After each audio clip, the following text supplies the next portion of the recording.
And good evening and welcome to Wasilla High School. It's time for the Q997 Rent-A-Geek Game of the Week.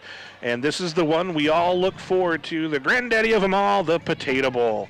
The Palmer Moose and the Wasilla Warriors. I'm Jeremiah Bartz with the call, joined as always by Jason McCourt.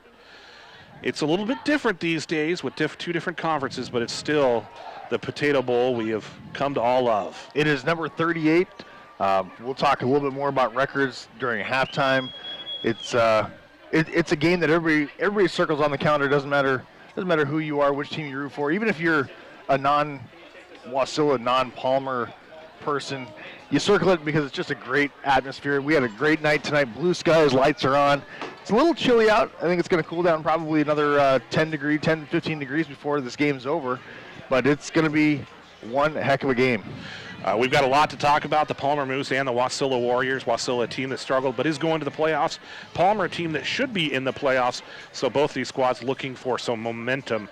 We're going to take the first break of our broadcast, but when we come back, we're going to have the starting lineups for you and kickoff. This is the Q997 Rent-A-Geek Game of the Week on Valley Radio Q997 and Q997.com. Back in 3 minutes.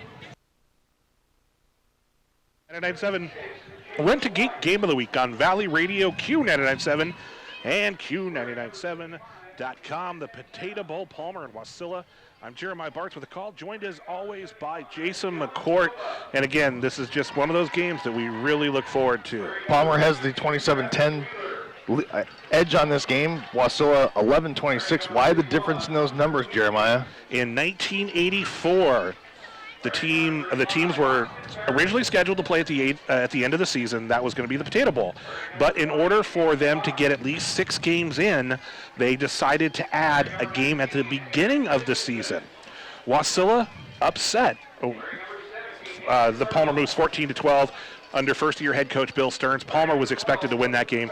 Wasilla came through, got the big upset, touchdown in the final minutes to win it. So when it came around to play the second game, Wasilla forfeited it. And so the Palmer Moose still contend, and Palmer High School still contends that game number 2 was the official conference matchup, while the Wasilla Warriors say game number 1 was the official matchup. So basically, like Mike Janicek, the longtime AD at Palmer, said in a story that you can see online right now at frontiersman.com/sports, they've agreed to disagree. Absolutely, and each team has their own plaque that they put on the Mayor's Cup, winner of this game. Right now, the Palmer Moose have the Mayor's Cup, so they have their own plaque on there. The winner of this game will put their plaque and their current record. And as we said, they are different. And the thing is, it's kind of something that people joke about, people like to talk about.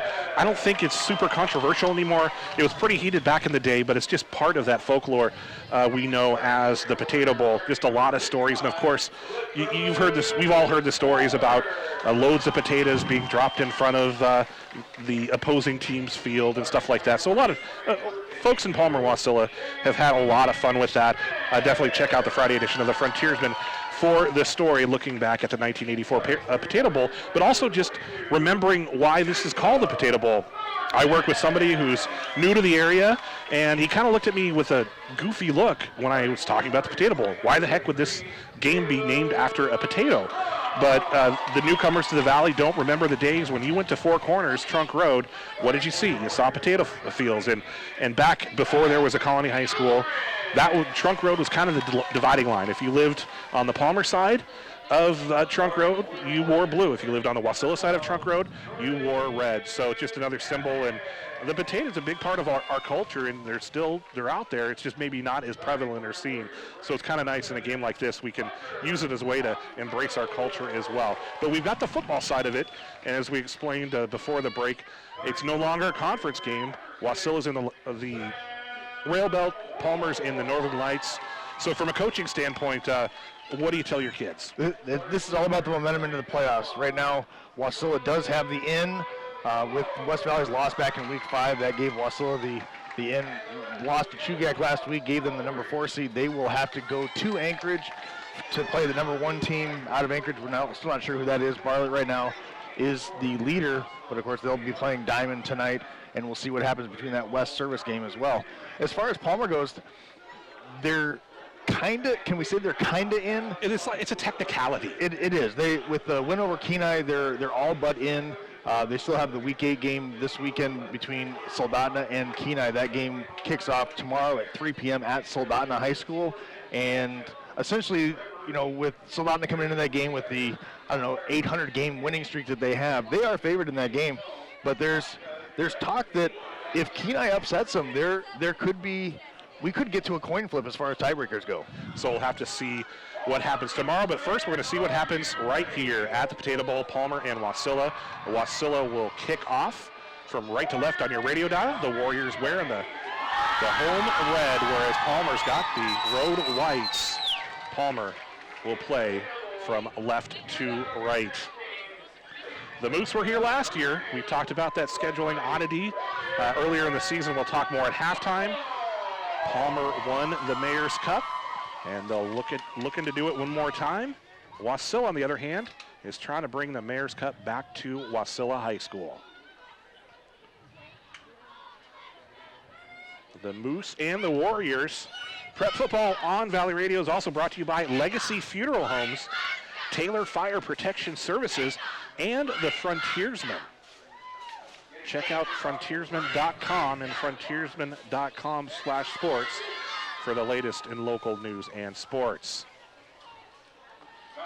Jason's going to be tracking down updates. Couple other games in the Valley today. A big one over at Colony High School. The Mustangs and the Knights battling for the Rail Belt Conference title. And then over in Houston, the Hawks are hosting Reddington in the first ever varsity football game between those two new rivals. And that's a good matchup. It gives Houston a good natural rivalry within the Valley. Them being both in the small schools division, it would be nice to see something else happen where Palmer ended up with that natural rivalry, other than the Potato Bowl here versus Wasilla. Wasilla set to kick off from its own 40. Nick DeBach is back to receive along with Trey Witz. The 38th annual Potato Bowl. 1979 was the first game. Ron Richards returned the opening kickoff for a touchdown. Brad Hansen kicked the extra point, and Palmer held on for the 7-6 victory. That was an interesting game because the seniors playing in that game used to play together as members of the Palmer-Wasilla Falcons. And it's a short kick. It's going to take a big hop. Fielded by the Moose at the 28-yard line, and some running room for Palmer. It's Oviak. He's across midfield and sets the Moose up with good field position at the Wasilla 46-yard line. And as you talked about that Jeremiah running opening kickoffs back, Oviak just one tackle away, dropped by the kicker at the Wasilla 46, we'll call it the 46-yard line. Other than that, he would have been home free into the end zone for 6. Last week, Palmer-Kenai was our Red to Geek game of the week, and we entered the game talking about a 3-headed rushing monster. We ended up talking about a 4-headed rushing monster, so we're expecting to see 3-4 kids in that tailback spot once again here against Wasilla. I formation, 1st and 10 at the 46-yard line for the Palmer Moose. Just inside the first quarter here, and Nick DeBach gets the call. Straight up the middle across the 40, down to about the 38-yard line, so give him 8 on his first carry. Call it 7. We'll set up second and a long 3 at the 39. We saw DeBach, we saw Glenn, we saw Cutsforth, and then finally Oviak in the fourth quarter. A couple of fullbacks as well. So the Moose certainly shuttling people in and out quickly in that backfield. Second down for the Moose. And the handoff to DeBach once again. He's got enough for the first down. He's brought down at the 35-yard line. Story for Wasilla this year, they've had success on offense running the football, but they've given up a lot of yardage in the first 7 weeks of the season. Last 7 straight weeks, they've given up 300-plus yards. Of course, they have rushed for 300 yards in half of their games. 313 against Eagle River, 412 against West Valley, and 310 last week in that loss versus Lathrop here at Veterans Memorial.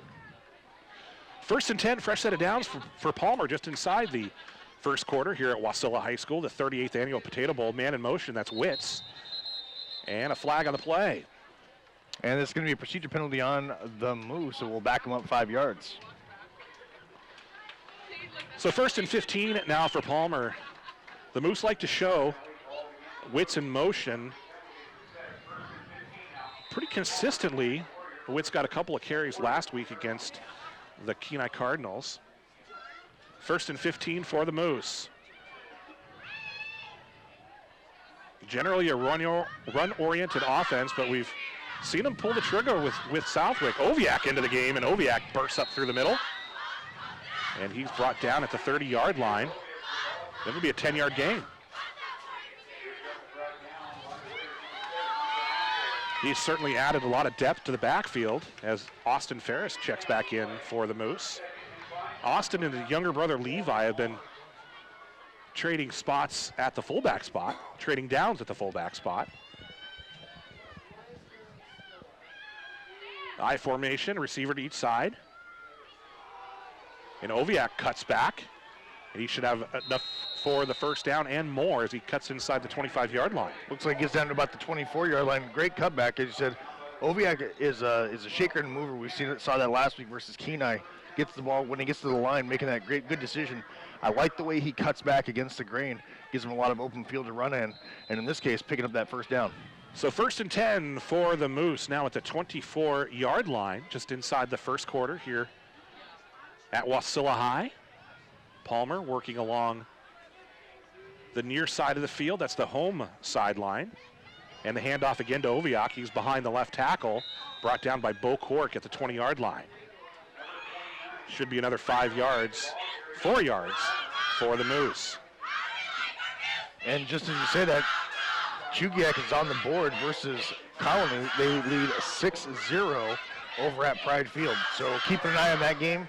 We'll continue to get updates as this game progresses. 9:16 to go in the first. Potato Bowl action on Valley Radio Q997 and Q997.com. Larry Cutsforth with the handoff. Flag is down. Cutsforth brought down at the 15-yard line, but we'll have to see what the flag is. And this flag coming from the referee usually is in the area of that holding, or it looks like they may be indicating an illegal chop block. That's going to back the Moose up. I think that's something that the referees are paying an awful lot of attention to. It seems like every week we're seeing not just a chop block call, but multiple chop blocking calls in the games we've called on Valley Radio Q997. And it was I guess it was a rule change point of emphasis for this year in National Federation. So the officials, I think, are doing a good job of continuing to enforce that. And it really comes down to just player safety. 2nd and 20 now after the penalty. Palmer pushed back to the 35. First quarter action here at Wasilla High School. Good crowd is what we'd expect for the Potato Bowl. As Southwick backs in the shotgun set, 4 receivers, trips to the left. Single back, the option play, and Southwick is going to keep it himself. Dodges one man, gets across 30, 25, down near the 20, still on the sidelines before it's pushed out of bounds. Has enough for the first down and more. And there is a penalty flag, and this one is going to come back. Palmer only had 6 men on the line. Needs 7 to go. So negate that huge run by Southwick. So back-to-back big penalties on the Moose as we pass the 8.5 mark of the first quarter. Palmer and Wasilla, the 38th year we've had the Potato Bowl. The procedure penalty on the Moose. While they're marking this off, a couple of scores out of Anchorage, things we're keeping an eye on. Bartlett now has a 6-0 lead over Diamond. West takes a 7-0 lead over Service. So back the Moose up to the 40.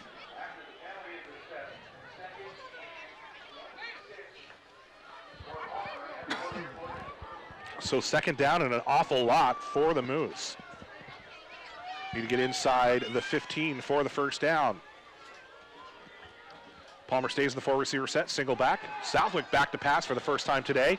Looking downfield, has a man on the sideline. It's Witts, and he gets the grab and brought down inside the 3-yard line.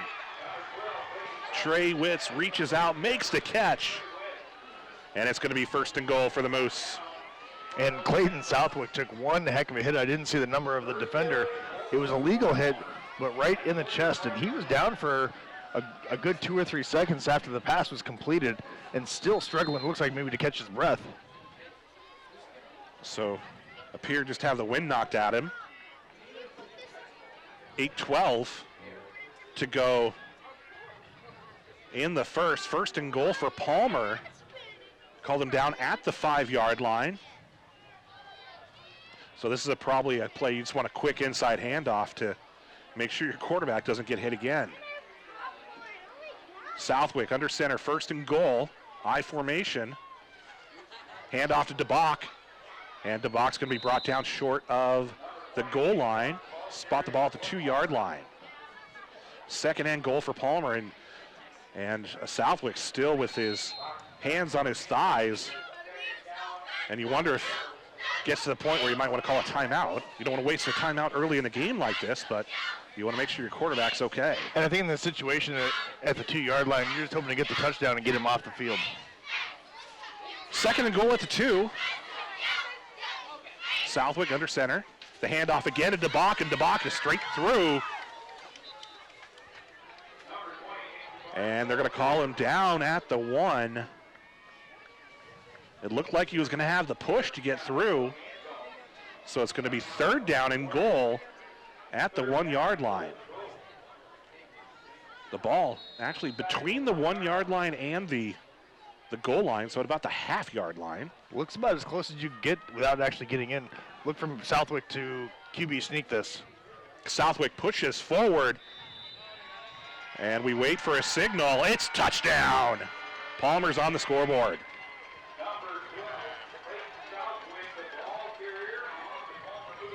So a gutsy play for the quarterback. Takes the big hit on the long throw. 2 plays later, able to push his way into the end zone for the score. Second straight week with the quarterback sneak for Southwick. He gave Palmer its first lead against Kenai last week the same way. Southwick is also the holder. Cutsforth out for the point after. As Palmer waits for the snap. Low snap. Kick is up. And the kick is good. Make it 7-0. Let's take a 30-second break. We'll be back with more football on Valley Radio Q99.7. It's the Potato Bowl, our Q99.7 Rent-A-Geek Game of the Week on Valley Radio Q99.7 and Q99.7.com. I'm Jeremiah Bartz, joined as always by Jason McCourt. Palmer on the scoreboard. Leads 7-0 thanks to the Clayton Southwick. Officially a 1-yard score. It was about a half-yard score. 6 inches. And now Cutsforth will kick off from his own 40. The Wasilla Warriors, a team that's been able to move the football this year. We've seen them a couple of times. They've had some injury issues in past weeks. We'll see if they're at full strength tonight. Bo Cork and Nick Alexander are the return men. And a number I haven't seen on the sideline yet is number 16. That would be Aaron Miller on. We heard that he was out last week versus Chugach and still have yet to see him on the sidelines. So that's certainly a difference maker right there. Talented kid. This is the second straight kickoff. We've had an extended delay. Football is also brought to you by Legacy Funeral Homes, Taylor Fire Protection Services, and the Frontiersman. Thanks to all of these sponsors and our title sponsor, Rent-A-Geek, for help making it possible to broadcast prep football on Valley Radio Q99.7 and Q99.7.com. They're also sponsors of the Valley Sports Huddle, which can be heard every Sunday night at 7 p.m. right here on Valley Radio. I'm in the studio, McCourt's in the studio, and we do the best we can to cram a week's worth of sports into an hour. Cutsforth with the kick. It's going to be fielded by Cork and bobbled at the 15. Cork back with the football, tries the sideline on the near side, has the sideline, has some running room, cuts back inside at the 40, the 30, and whistles. Cork is still running And we saw whistles, but they're going to say he stepped out of bounds in Warrior territory. And it's going to be 1st and 10 at the 35-yard line. And from our vantage point, it looked like he was off and running. It was, and just one man to beat, grabbed at the 50-yard line, able to break that jersey tackle, and was off to the races. Referees blowing that ball back. 1st and 10, Wasilla at their own 35. So we're going to see the Wasilla double wing for the first time today. That tight formation with 2 tight ends. Man in motion, and they give it to the first man through. Alexander bounces outside, and he's hit hard just shy of the 40-yard line. So Alexander with the carry. And it's going to be 2nd down and 6 after that 4-yard gain. 2nd and 6 for Wasilla, trailing 7-0 with 6:05 to go in the first quarter.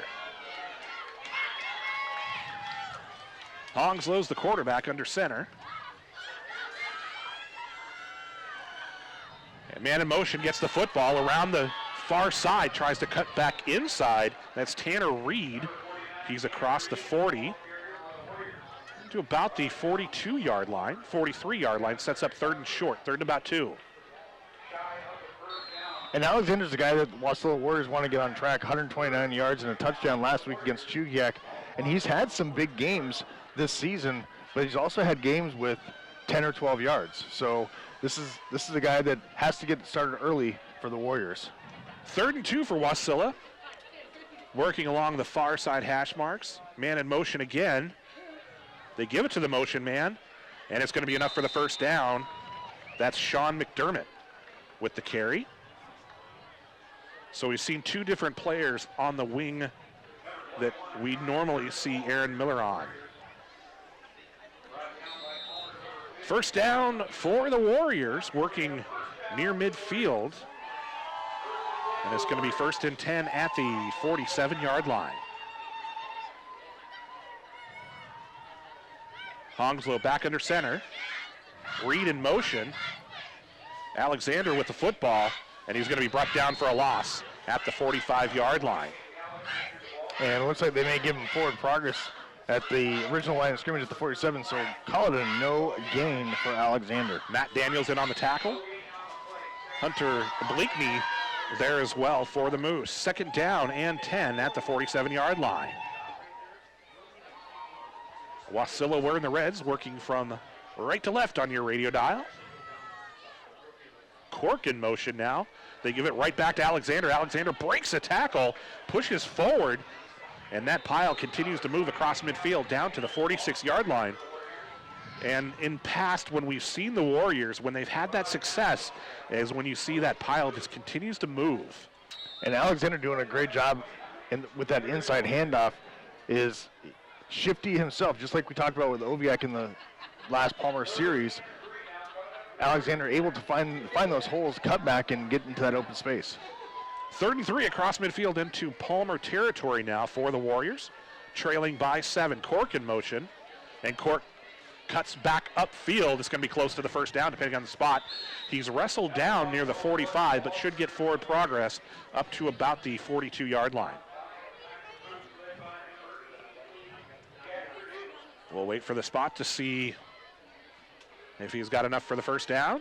Coach Will Stout signaling yes. And the man in stripes who gets the last vote also signals as well. So it's first down, Warriors, and Wasilla keeps this drive moving. Was that an election reference? Perhaps. 1st and 10 at the 43-yard line for the Wasilla Warriors. That tight double wing formation. A little bit of misdirection. And McDermott with the football again. McDermott cuts back inside with some running room. And the football is on the turf. And it appears they get it back. McDermott able to get the first down. So he weaves his way forward. And it's going to be 1st and 10 at the 32-yard line. So Wasilla having some early success with the run. 3:06 to go in the first quarter.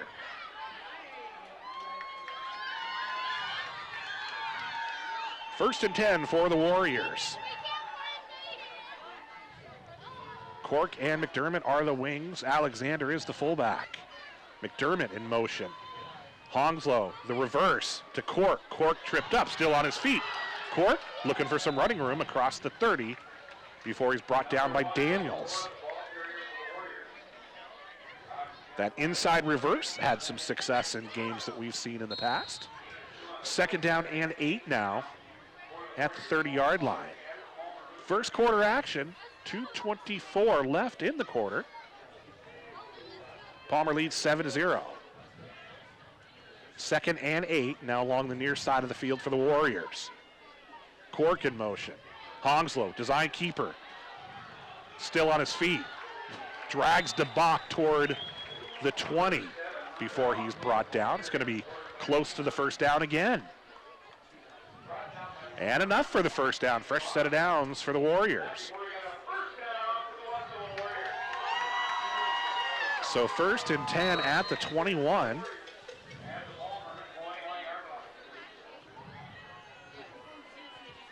The Warriors back to the line of scrimmage. First and 10 at the 21-yard line. McDermott in motion. McDermott with the football. He's got a lead blocker, tries to cut back inside before he's brought down near the 15 by a Paramoose.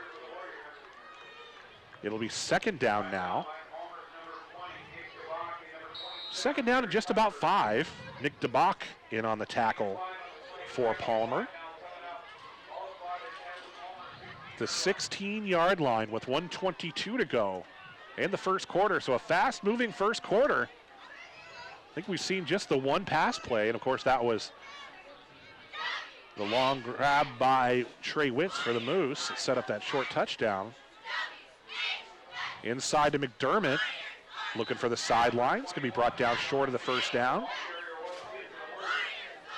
It'll be third down and 4 at the 15-yard line. 49 seconds to go in the quarter. It's a pleasant night here at Wasilla High School. A little chilly, but something we'd expect on the final day of September. Another inside handoff for the Warriors. And a lot of running room down close to the end zone.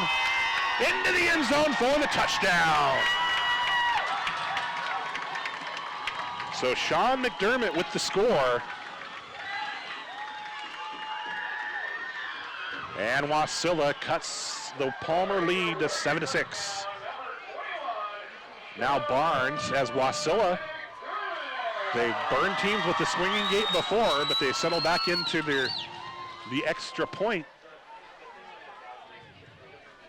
Gavin Barnes is the kicker. As we wait for the snap, Barnes with the kick. It's up, and it's good. We're all tied up at 7. Let's take a 30-second break, and we'll be back with more football on Valley Radio Q 99.7. 30. Cool, thanks. Can you text around to see what the word is with Miller on? I can. Can you see maybe Paul knows or somebody?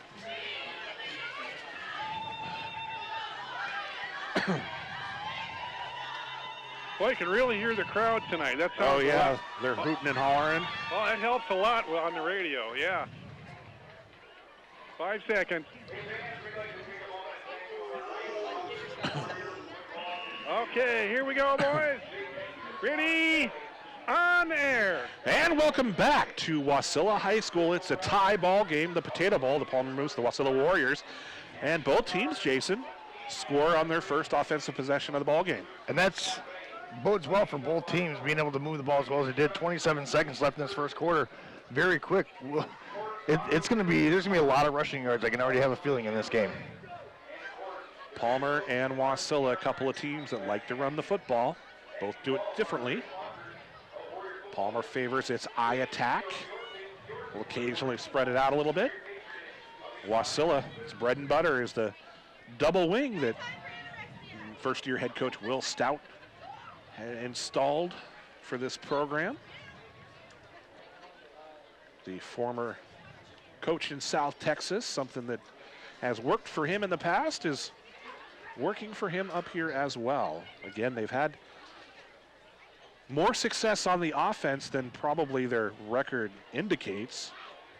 The kicker has been the play of the defense sometimes still. Bit of learning on that side of the football, and have also faced some tough offenses throughout their 2016 season. Barnes will kick off for the Warriors with the game tied at 7. Barnes kicking from right to left on your radio dial. And a low dribbler fielded by Levi Ferris at the 30.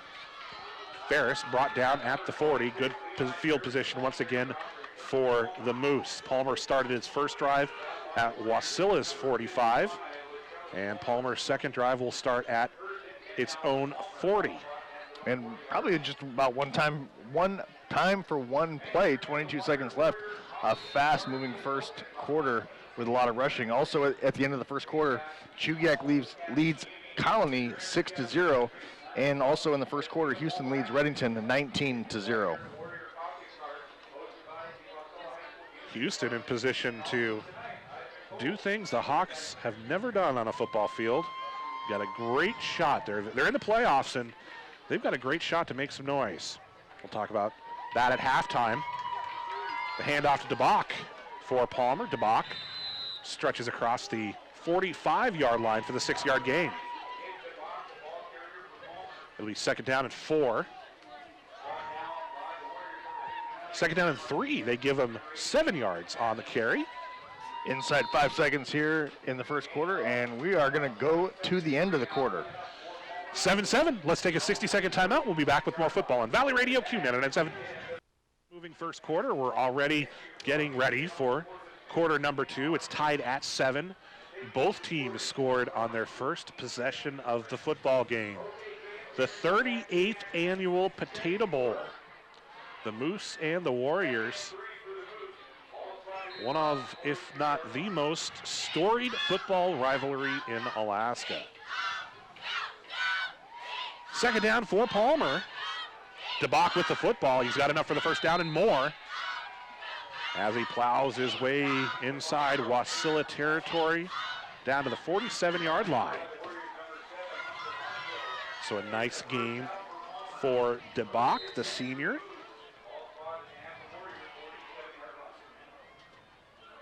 Palmer now moving from right to left. The Moose wearing the whites.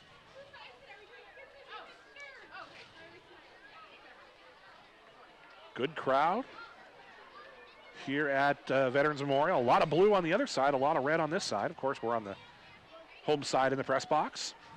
Oviak gets the handoff, and he's hit behind the line of scrimmage. Should have enough to get back to the original line of scrimmage. And it'll be second down and 10 for Palmer. Wasilla used 5 different runners in that quarter. A good balanced attack, 11, 37, 5, 8, and 4 for each of the 5 running backs. Palmer using 3, Southwick on that 1-yard plunge, and of course Oviak and DeBach. I formation, twins to the left now for the Moose, facing second and 10. And Oviak with the ball. He's got enough for the first down, but a flag on the play. Oviak able to get down to the 35-yard line, but again with the flag. And when you see the flag come from the umpire, the way he threw it, this traditionally is a holding penalty, and it looks like that's what the call is going to be against Palmer, negating that huge 12-yard run for Oviak. We saw this on the first drive. Palmer would have a big gain and then have the penalty, and then have a big gain and another penalty. So certainly it's an issue that I imagine Palmer head coach Rod Christensen is going to want to nip in the bud sooner rather than later. Second down and long for Palmer now. Pushed back into Wasilla territory after the call. Spot the ball at the 43-yard line. Need to get inside the Wasilla 40 for the first down. Second and long. Southwick back to pass, looking downfield. He's got a man. And did he get it? They're saying out of bounds. Witz made the catch, but out of bounds. So Southwick showing off his arm there, and Witz did a pretty nice job of getting by the defensive back, and looks like Wasilla has a player shaken up and back on his feet now. Just putting his shoe on. Oh, so it's an equipment issue for Caleb Drum, one of the leaders on that defense. Incomplete or not, that was a great catch by Witz. Just could not get that 1 foot in bounds. Remember, high school and NCAA, same rule, 1 foot in. That's all you need, not the NFL. Third down and long for Palmer. 4 receiver set, trips to the near side. Southwick back to pass, under pressure, rolls out to the far side. He's made a catch! And we've got a penalty. He overthrew Daniels, but right to Witz. And Witz makes the grab at about the 35-yard line before he's quickly tackled. And they're going to pick up the flag, I believe. So no flag on the play, first down for the Moose. What a fortunate break there for Palmer. So 1st and 10 for the Moose inside the 35 at the 34. That's Southwick's second completion of the day. I formation for the Moose. Receiver split each side. Handoff, DeBach gets across the 30 before he's brought down at about the 26-yard line. Bo Cork in on the tackle.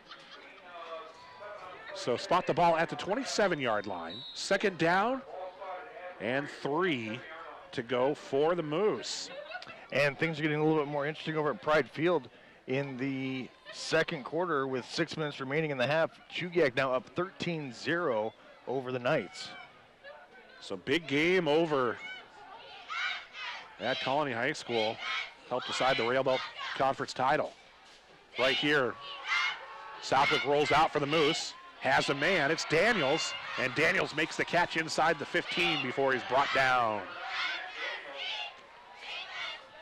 So the designed rollout for Southwick. Daniels wide open, makes the grab, gives the Moose another first down. 1st and 10 at the 14. For Palmer.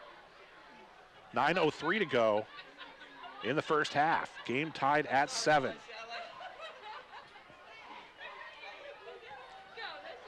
I formation, man in motion. And the handoff to Oviak. Oviak weaves downfield, still on his feet inside the 10-yard line. Spot the ball at about the 6. 8:35 to go in the first half. Game tied at 7, but the Moose are threatening. 2nd and 3 for the Moose at the Warrior 7.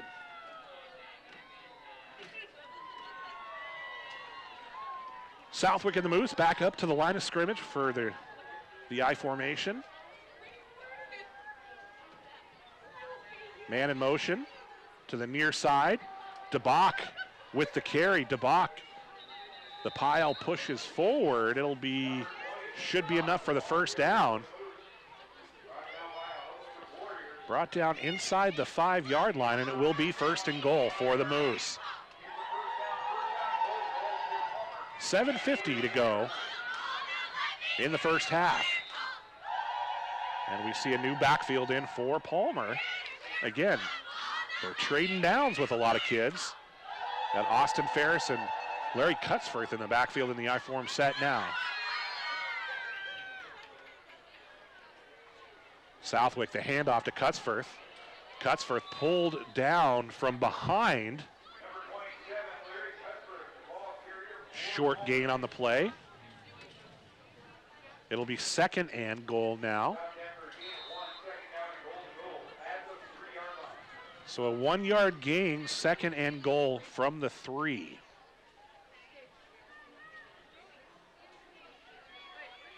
The Moose in the huddle. And Jared Oviak in the backfield now at tailback. Southwick The handoff to Oviak. Oviak looking for the corner. See if he got in.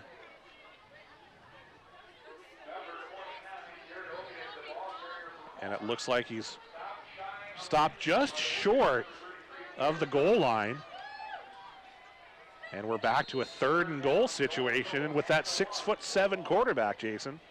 And again, another great opportunity. And you got to think of it, if you're the defensive coordinator for the Wasilla Warriors, you want to pack the middle of this line and prevent Southwick from getting in using that 6'7" frame.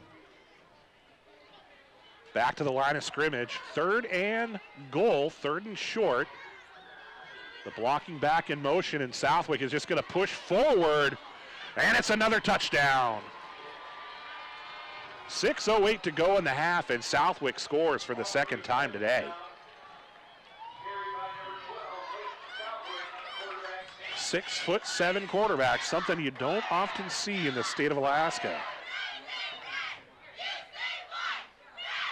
Cutsforth trots back out for the point after.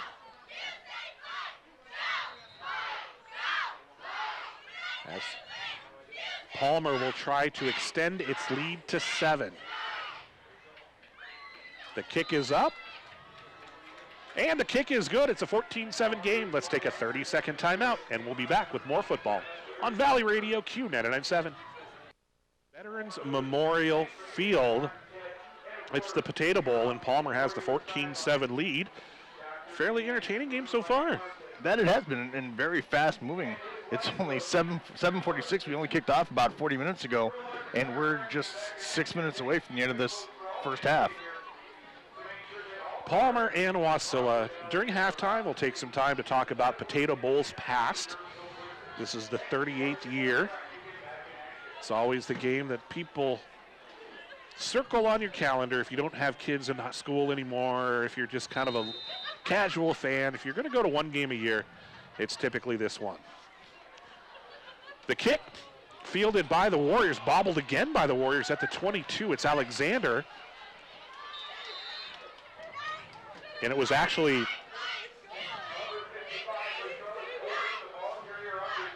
Colbert picked up the loose ball and got the return. While we're setting the chains here for this first down play, again, just keeping everybody updated as to what's going on.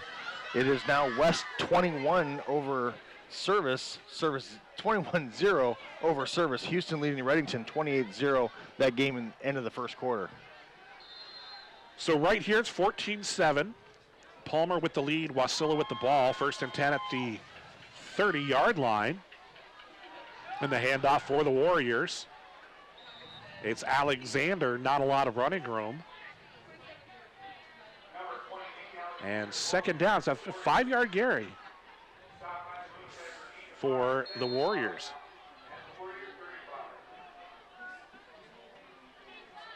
Second and 5 for Wasilla. Second quarter action here on Valley Radio Q99.7 and Q99.7.com. Man in motion from the far side again. That's McDermott, the motion man. McDermott looking for some running room. Flag down as he's knocked down just shy of the 40. Cutsforth in on the tackle for the Moose. And again, it's that flag from the referee who's in charge of keeping an eye on things in offensive backfield. And he's talking to a Palmer captain, Travis Wheeler, and this is going to be a hold going against the Warriors. So we've seen holding calls for both sides thus far in the first half. It's going to be 2nd and long now for Wasilla after the penalty as they back the Warriors up to the 21-yard line. Need to get to the 40 for the first down, so 2nd and 19 for Wasilla. 5:15 to go in the half. 14-7's the score. Palmer with the lead. Non-conference game here, but you're still battling for the Mayor's Cup. And for two teams going to the playoffs, most likely, you're looking for that momentum as Hongslow rolls out. Hongslow knocked out of bounds at about the 25-yard line. And Hongslow's slow to get up as they call for the trainers. Big hit on the near sideline. And an official's timeout.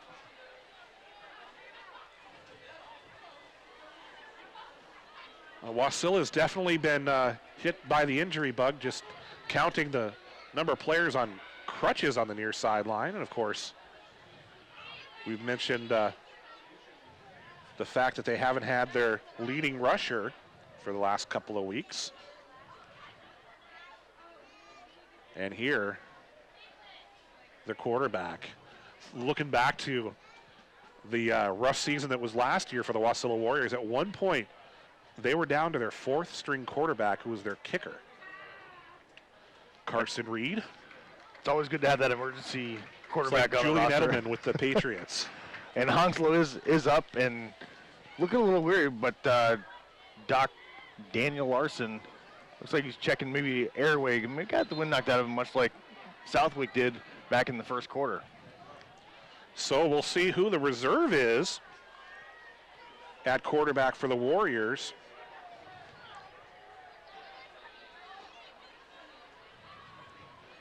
As Wasilla will have to trot its backup out, facing third and about 19.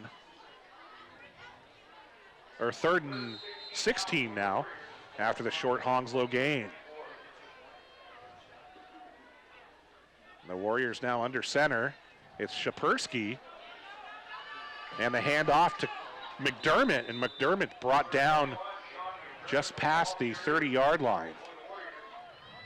So it'll be 4th down and 8 now for the Warriors. At the 32-yard line. The punting unit is on. Jacob Norton is the punter. And Trey Witz is back to receive just shy of his own 40. Norton gets the snap.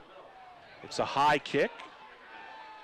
It's going to take a bounce near the 40 and a Palmer roll as it kicks back to about the 44-yard line. More good field position for the Moose. Palmer's now started at the Wasilla 45, the Palmer 40, and now the Palmer 44. We did a game a while back. What seems like a while back, our first game at Colony High School.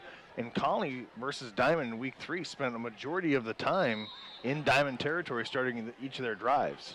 The average field position came out to actually be in Diamond territory at the end of the game. Obviously, you're going to have a little bit of success, or you should have a little bit of success if you're going to have that type of field position. I formation for the Moose. Southwick under center, split into the far side. The handoff to DeBach. DeBach right up the middle, across midfield, brought down to the 48-yard line. Sets up an easy second down. And 3, 1-2 at the 48-yard line. And Palmer hasn't had to face a lot of long second down plays, just a couple of them that I can remember. This one now second and 2 from the Wasilla 48-yard line. Second quarter action on Valley Radio Q997 and Q997.com. The Valley Radio Rent-A-Geek Game of the Week. As DeBach gets the call again, and he'll have enough for the first down and more as he pulls his team within inside the 45-yard line down to about the 42. Keeps the chain moving, keeps the clock moving. Palmer again basically in the playoffs. The thing that could happen, it'd be huge if Kenai were to somehow upset Soldotna tomorrow and snap Soldotna's 46-game winning streak that's currently 4th longest in the nation according to Max Preps. And not just win the game, there's a few other scenarios that have to happen as far as the tiebreaker. How many points Kenai allows, how many points do they actually score. So some things that could happen, that game kicking off at 3 p.m. in Soldotna. 5-yard penalty on the Warriors, and it's going to be 1st and 5 for the Moose now, working in Wasilla territory. Twins to the right, I formation. Southwick back to pass and overthrows his intended target.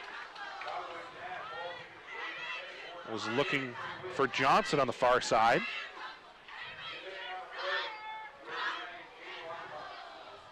I was curious, coming into the game, one of the things that I was curious about is how much we'd see Palmer throw the ball, not necessarily thinking about Wasilla, but what they might show other teams that may play Palmer in the playoffs.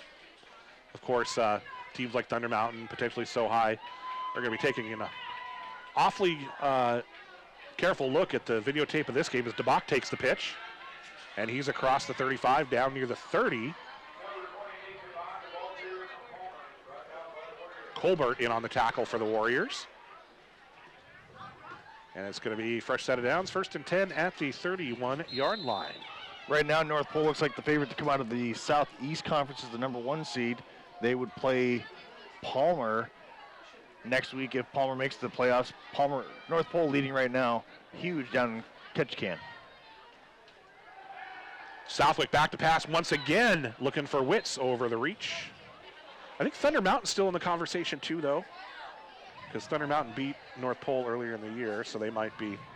It's going to be either Thunder Mountain or North Pole coming out of that conference. And Thunder Mountain hosting Juneau tonight. That game started off at 7 o'clock. We'll see if we can't get any updates just to keep our Palmer fans updated as what could happen in the Southeast Conference. Of course, Thunder Mountain put up 80 on Ketchikan last week. I still haven't quite thought back far enough to remember the last time 80 points were scored in Alaska. I'll have to think about that one. I remember Palmer scored 72 against Lathrop a few years ago. 2nd and 10 for the Moose. Southwick back to pass once again under pressure. Out to the flats looking for DeBach. And DeBach knocked to the turf after a live ball. The Palmer side's fairly animated now. And that's one of the situations where if you're a defender, you want to go for that ball, as it might be a backwards pass. You're not sure until you hear that whistle. And sometimes going that hard, it's hard to hold up. So it was legit. 3rd and 10 for the Moose. Palmer with the ball at the 31-yard line. And the Moose will spread it out. Shotgun set, single back. 4 receivers, 2 to each side. High snap. Southwick under pressure now. Flushed out of the pocket, and he's going to be brought down for a sack by Quinn Hill.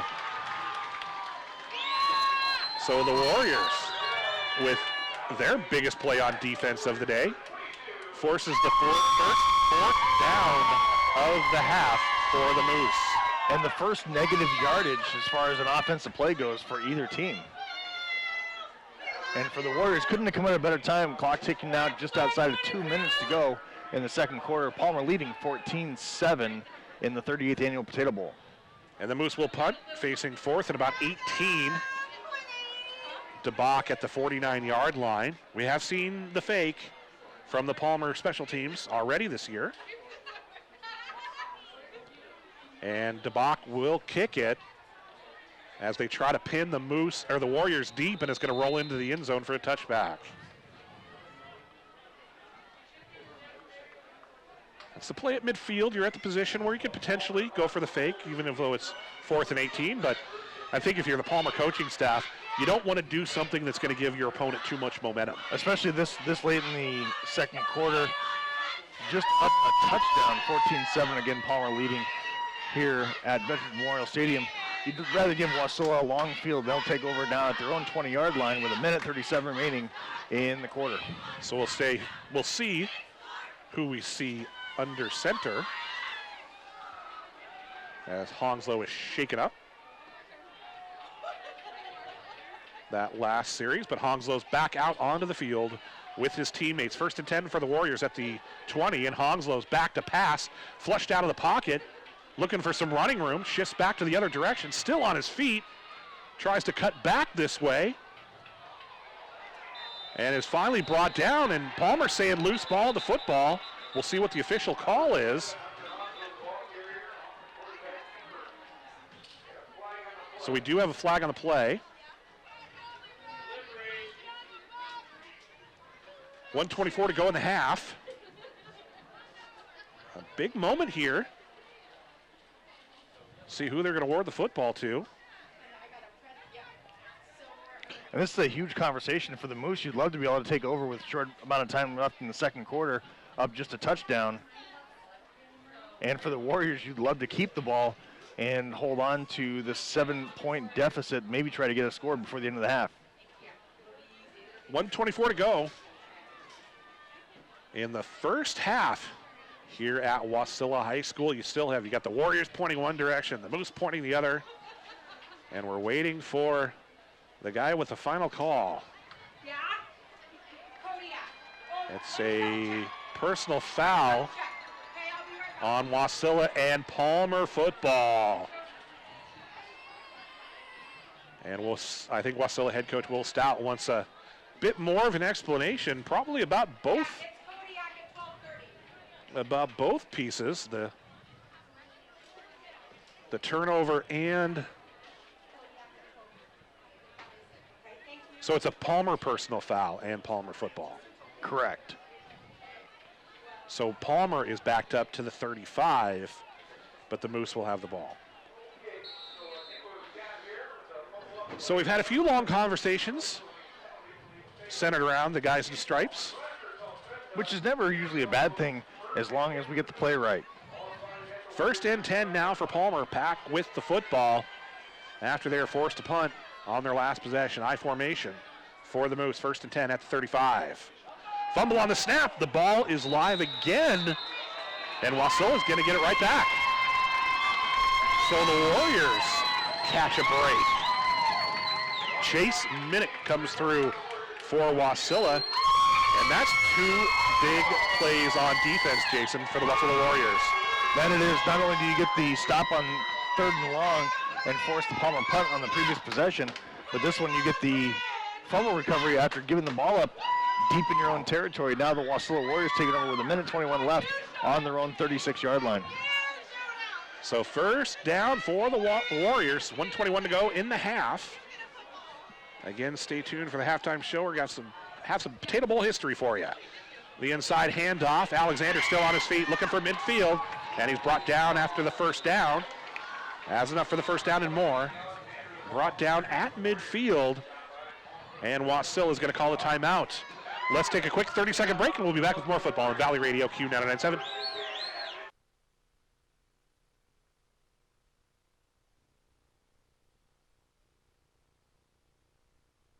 Trailing the Moose at midfield. McDermott with the ball, McDermott with the carry, and he's pushed out of bounds in Palmer territory at the 44-yard line. Coach Will Stout telling his players, hurry up, get to the line of scrimmage. Not a lot of time on the clock. 2nd and 4 at the 44-yard line. The double wing set for the Warriors, man in motion. And the inside handoff to Cork. Cork with some running room. Cork still on his feet. Brought down at the 30. 1:03 to go in the first half here. And another timeout. Let's just go ahead and keep it right here, so close to the end of the first half. Excitement here at the Potato Bowl. A lot on the line over at Colony.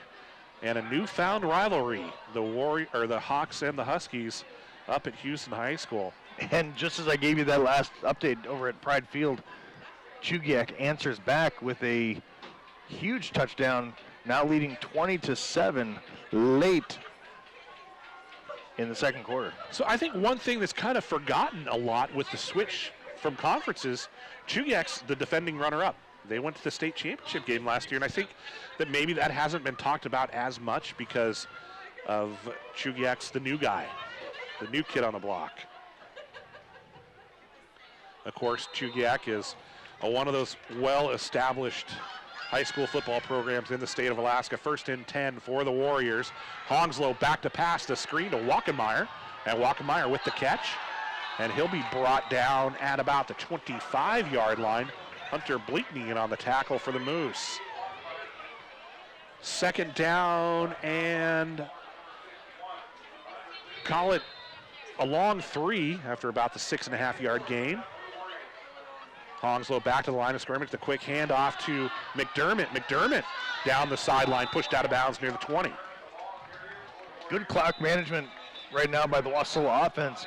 Not only good use of their timeouts, but also good use of getting plays to the sideline and getting out of bounds, stopping the clock. 33 seconds to go. Again, we'll just go ahead and keep it right here during the timeout on the field. And if you're Will Stout, that's got to be something you're got to be encouraged about, seeing your team be able to perform in a 2-minute drill like that. So McDermott did have enough for the first down, so that does keep the chains moving. And a Palmer penalty, looks like late hit out of bounds, is going to move the ball all the way down to the Palmer 11-yard line, where Wasilla is going to face 1st and 10, 33 seconds left in the half, trailing 14-7. And there's going to be another timeout on the field, and we'll again just keep it right here. The other part of the equation is Wasilla's got a pretty decent kicker, so there's always that. There's always that for you. So if you're Will Stout, you take a shot to the end zone, even though you're a team that doesn't routinely throw the football. You know, I think with one timeout remaining, you still have the opportunity to try to keep the ball inside the sidelines and keep Palmer guessing. Palmer's going to be thinking, with only 33 ticks left, trying to make those quick passes on this first down play. A play that they've had an awful lot of success with so far is just that inside reverse to Bo Cork. You get the wing going in the other direction. That's a play they've had some success with. 1st and 10 for the Warriors at the 11, so Wasilla can actually still get a first down without reaching the end zone. A lot can happen in the final 33 seconds of this first half.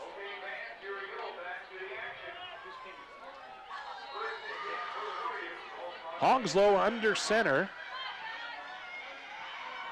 Cork in motion, and the handoff pushed forward is Alexander inside the 5, and Wasilla quickly back under center. 2nd down now.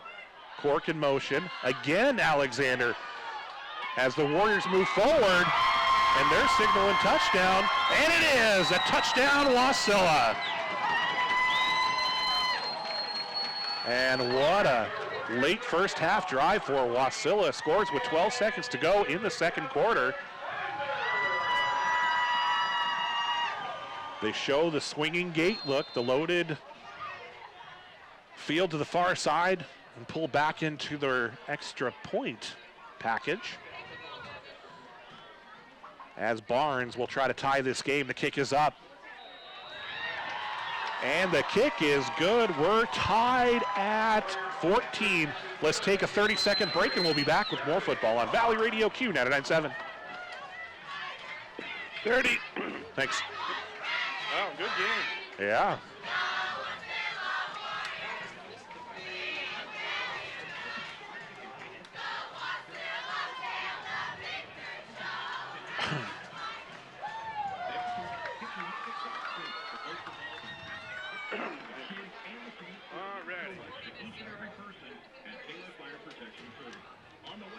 Here we go, guys. Okay.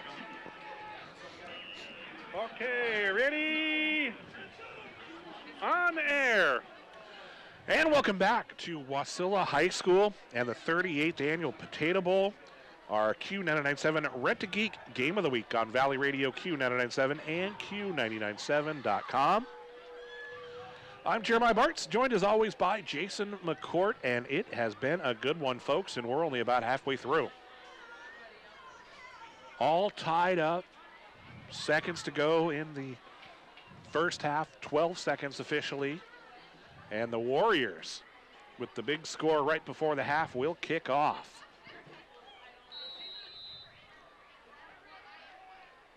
Wasilla using 2 late scores late in the first quarter, 27 seconds left of that 15-yard rush by Sean McDermott. This one, 12 seconds remaining in the quarter, a 5-yard rush by Nick Alexander. Barnes ready to kick.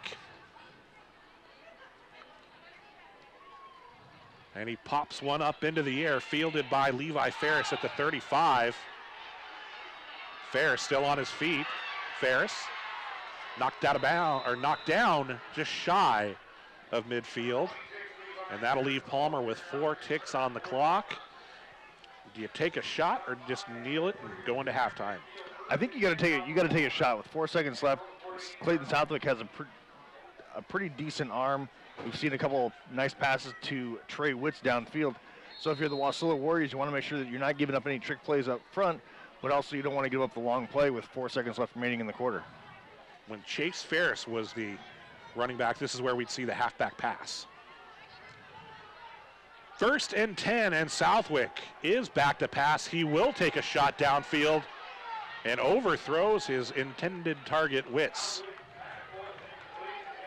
And that'll do it for the first half. It's been a good one, folks. Palmer 14, Wasilla 14. We're going to go ahead and take a break. When we come back, Jason's going to have some stats for you. He'll also have some scores for you. And we'll take a look back at Potato Bowl past. Let's take a 3-minute timeout, and we'll be back with the halftime show on Valley Radio Q997 and Q997.com. Memorial Field, the Potato Bowl halftime. The Q997 Rent-A-Geek Game of the Week on Valley Radio Q997 and Q997.com. And Jason, it's been good. It has been great. Clayton Southwick got the scoring started. 6:40 left in the first quarter, just on his 1-yard quarterback plunge, opened up the scoring 7-0. The Warriors able to answer on their next possession, scored with 27 seconds left in the first quarter, tying it up at 7. Clayton Southwick got his second touchdown of the night on another second 1-yard plunge at the 6:08 mark of the second quarter. Palmer taking the 14-7 lead, and Wasilla answering right back after a couple of turnovers traded by each team. Wasilla scores with 12 seconds left. Nick Alexander from 5 yards out ties it up at 14 as we head into the half. Going through some stats, Nick Alexander 7 carries for 41 yards, and including that 5-yard touchdown. Sean McDermott 8 carries for 55 yards, all in the first half for the Palmer Moose. Nick DeBach 11 carries for 58 yards, and Clayton Southwick 3 of 7 through the air for 71 yards. 58 of them going to Trey Witz. And a couple of touchdowns for Southwick. May not have 2 total yards rushing, but has 2 touchdowns. We'll give him credit, 2 yards in the stat book, but I think the total yardage might have been 1 yard from where the ball was spotted. Couple scores that we have from around the state. At the half, Houston leads Reddington 40-0. That game actually late in the second quarter. West leading Service 21-3. That game having some playoff implications as West and Service are both in the playoff hunt right now, ranked 3rd and 4th in the CIC. Bartlett 1, East 2. North Pole at last report leading Ketchikan 45-0. That game is important because the winner of that game with North Pole hanging on to that win with a Thunder Mountain loss could take the Southeast Conference title and may end up playing Palmer in that first round. And Bartlett and Diamond, Bartlett has their hands full, hanging on to just a 2-point lead, 29-27 versus the Lynx. So an interesting Friday night of football here in Alaska. Right here, we've got a great one. It's 14-all. We're going to go ahead and take another timeout. When we come back, we're going to take a look at Potato Bowl past. Wasilla High School, it's the 38th annual Potato Bowl, the Q997 Rent-A-Geek Game of the Week. So did you know? I love DYK. We've been doing this for 7 years. This is our 7th Potato Bowl. So I was going to ask you that of the 38. Obviously, we haven't done 38 of them, but I was going to ask you how many we've done. So this is number 7 for us. For broadcasting, because my first play-by-play broadcast for prep football was the Potato Bowl in 2009, I want to say, because it was 48-7. It was here at Wasilla High School, because I'd been doing color that year. Bob Fairchild was the old play-by-play guy, and I took over the following year, and then, of course, it's been you and I ever since. So that's a lot of Potato Bowls, and just personally, I've been to most of the Potato Bowls since 1991. I was going to say, I think I've been in some way, shape, or form, in fashion, part of the Potato Bowl since as long that I can remember, since '89. So it's been fun to kind of play my role in that, and it's always fun to look back at Potato Bowls past. In the Friday edition of the Frontiersman, I took a look at the 1984 Potato Bowl, because that's still the year they're in dispute. They had 2 on the schedule. Wasilla had 1 victory, Palmer had another, and each school is claiming their victory as their own. But it's a fun series. Looking back to 1979, the first game, Ron Richards scored, returned the opening kickoff for a touchdown. Did you know where that game was played? It was not played in the Valley, I don't believe. It was played behind Palmer Junior Middle School.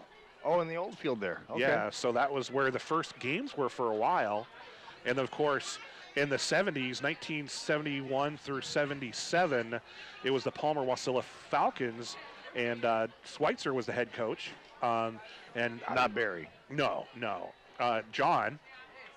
And then in 1978, each school got its own program, but Wasilla brought out just a junior varsity team in 78, whereas Palmer had a varsity team in 78 and got pretty much beat up.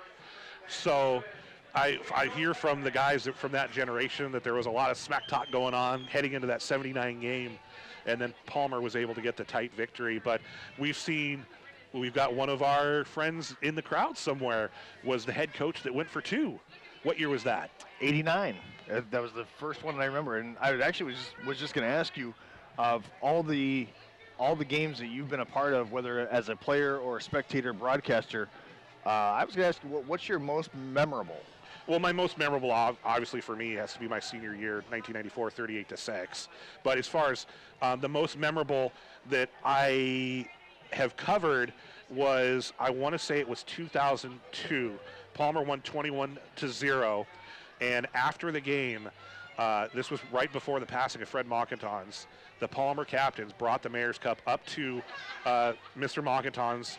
He was sitting in his car, and they parked the car on the top of the hill that's right next to the grandstand so he could see the game. Is that where the old shack used to be? It's where the concession stand stands now. Okay. Because that never used to be there. So they pulled Mr. Mockentons' car here in. It was an old blue sedan. And I remember to this day watching Ali Larajani and Mike Weber and all those guys, Charlie Benty, run the cup up to Mr. Mockentons. And that was the last time that he saw it. Correct. He died shortly thereafter. The most memorable was that game you were talking about in '89 where head coach Doug Bean, not on his own decision, he actually asked the players, they were down, Wasilla had just scored to cut the lead 20-19, and he asked the players in the huddle after calling timeout what they wanted to do, if they wanted to kick it and tie the game or go for 2 for the win. And it was right here on this field, and Tom Lincoln just came up about a ball length short and stopped short of the goal line for the 2-point conversion. So I've got some Potato Bowl trivia for you. So who scored the lone Wasilla touchdown in 1994 in the Potato Bowl? The lone Wasilla touchdown in '94. Ooh, I might have to think about that one for a second. Still holds a prominent position in the Matsu Valley. Interesting. I'll ponder that one for a second. Well, we're getting ready for the second half. The Wasilla Warriors and the Palmer Moose tied at 14. Great atmosphere, great football game here tonight at Wasilla High School. It's getting a bit chilly, too.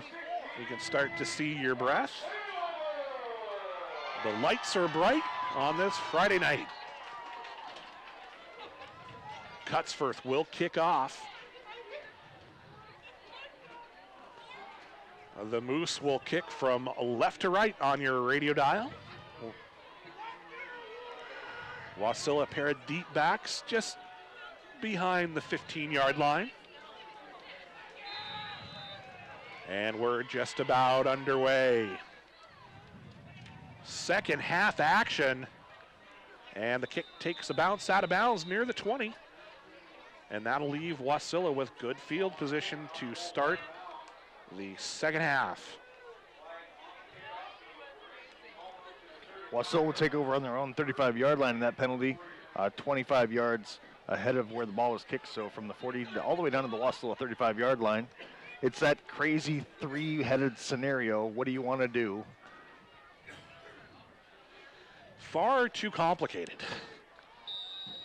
It should just be a get the ball at the 35-yard line other than the other two scenarios. And Wasilla will start things out, and we get a quick whistle. And I think this is going to be against Palmer. It looked like one of the interior linemen, maybe it might have been Ferris, jumped a little early. And they're going to tack on 5 yards for the Warriors. 1st and 5 now from their own 40-yard line. So Wasilla is officially in. Despite the just one win in railbout play, it's going to be enough to get them into the playoffs. Beat West Valley. West Valley still winless, plays Lathrop tomorrow, but regardless, Wasilla will hold the tiebreaker with that victory. As the Warriors line up with an I formation with the deep back, the quick handoff inside. It's going to be Alexander, or Cork. And Cork is brought down after about a 3-yard gain.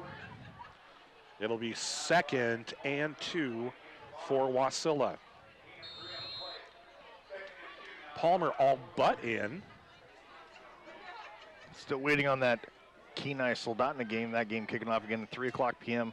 tomorrow at Soldotna. If Kenai wins, there's some stuff that would need to happen for them to knock Palmer out. Otherwise, Palmer is in. 2nd and 2 for Wasilla. The handoff to the tailback and hit hard at the line of scrimmage. And not much room for Tanner Reed as McDermott checks back into the game. It'll be 3rd and 2.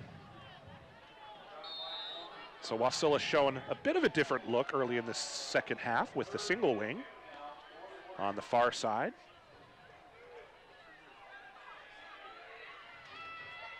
And now the Warriors back to the double wing facing 3rd and 2. McDermott in motion. McDermott gets the handoff, tries to cut back up inside, and he's got enough for the first down and more as he brings the Warriors close to midfield. It'll be 1st and 10 at the 49-yard line. McDermott coming off 55 yards in the first half on just 8 carries. A lot of work in the first quarter, 5 for 37. Fresh set of downs for the Warriors just inside the third quarter here at Wasilla High School. Game tied at 14. Now a non-conference game. Palmer a medium schools program. Wasilla remains a large schools team. And the pile pushed forward down near the 46-yard line for the Warriors. And it's Alexander with the carry again. 2nd down and 6 after the 4-yard gain. Wasilla now in Palmer territory. So 2nd down. 9:58 to go in the third. 2nd down for the Warriors. Back to the line of scrimmage. Hongsley under center in that double wing set. Man in motion. Cork gets the football. Cork continues to plow forward, has the first down inside the 40, down near the 35 at the 36-yard line. And Wasilla continues to move the football. Still trying to figure out who your trivia question is. Do I get some sort of hint? You know him very well. He holds a high position of leadership at one of these two schools playing today. 9:29 to go. 1st and 10 for the Warriors. Alexander tries to bounce off the tacklers. He may get one out of it. And it's going to be 2nd down and 10. No gain on the play. So I'm going to guess the ironic part of this is that he scored for Wasilla, but is now the principal at Palmer High School, Reese Everett. You are correct. How's that for some good trivia knowledge? 2nd down and about 10 for the Warriors. Not a lot of running room on that last play. Alexander trying the inside handoff. So McCourt got the trivia.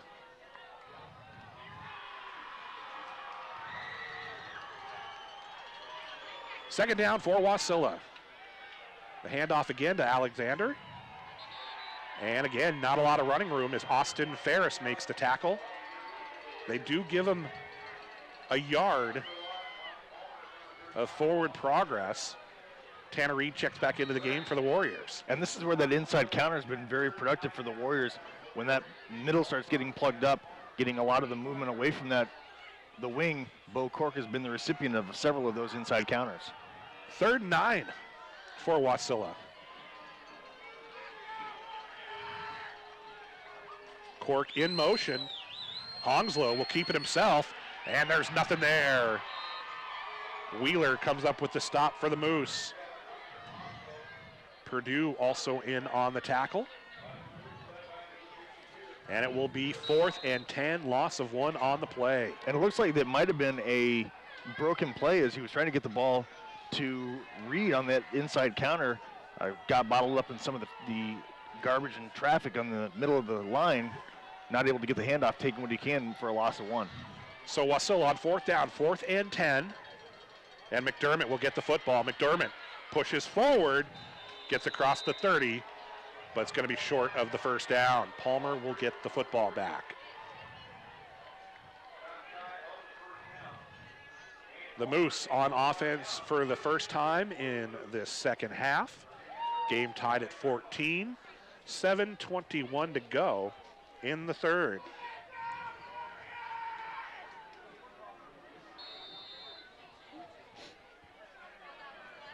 $7:21 to go in the third here at Wasilla High School. The Palmer offense back out onto the field, the I formation, receiver to each side. Southwick under center. And the ball carrier flipped up into the air, Cutsforth. And Wasilla with that good penetration from the defensive line, able to get into the backfield by the time Southwick was even able to hand the ball off to Larry Cutsforth, and that's going to be a 3-yard loss. So Alexander with the play on defense. 2nd down and 13 now after the loss. The ball at the 26-yard line.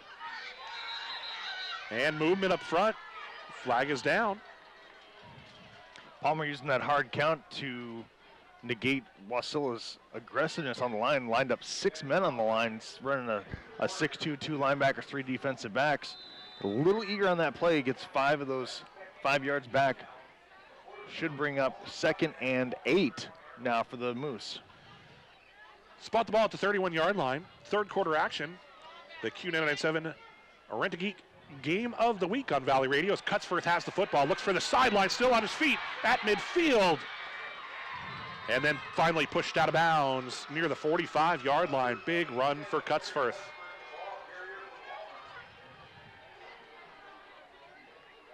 So Palmer quickly into Wasilla territory, 1st and 10 at the 46-yard line. The Moose and the Warriors. 38th annual Potato Bowl. Twins to the near side, that's the right. I formation for Palmer, fresh set of downs, more movement along the front line.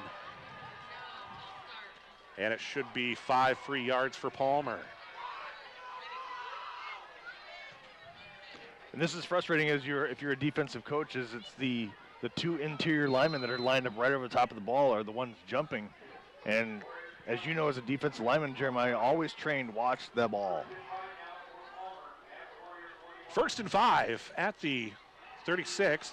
Quick pitch to Cutsforth. Cutsforth tries to get to the edge and will be brought down for a loss by Wachenmeyer. And a flag on the play. We'll see what the call is.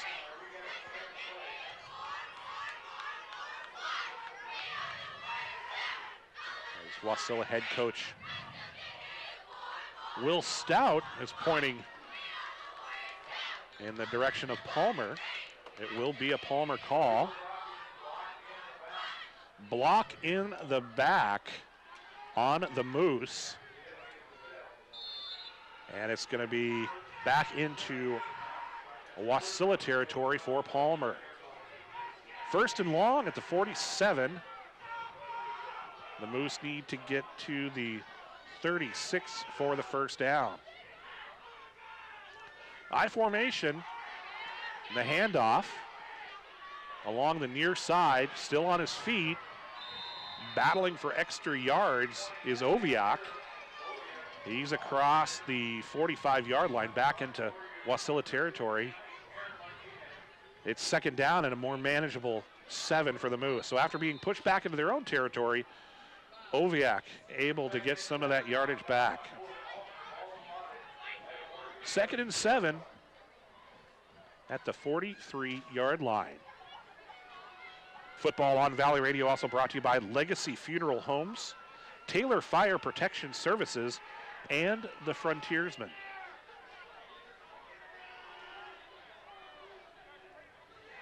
Southwick under center. Man in motion from the near side to the far side. And we've got a flag. And it's going to be a delay game call on the Palmer Moose.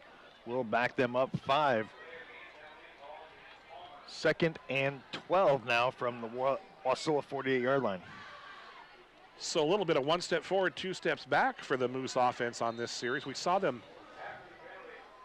do that early in the game. Actually ended up scoring on that drive, but issues with penalties.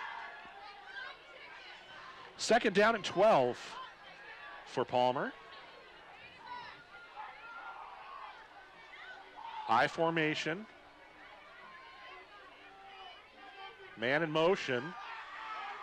And they give it to the motion man. Around the corner is Johnson. Johnson gets tangled up, breaks a tackle.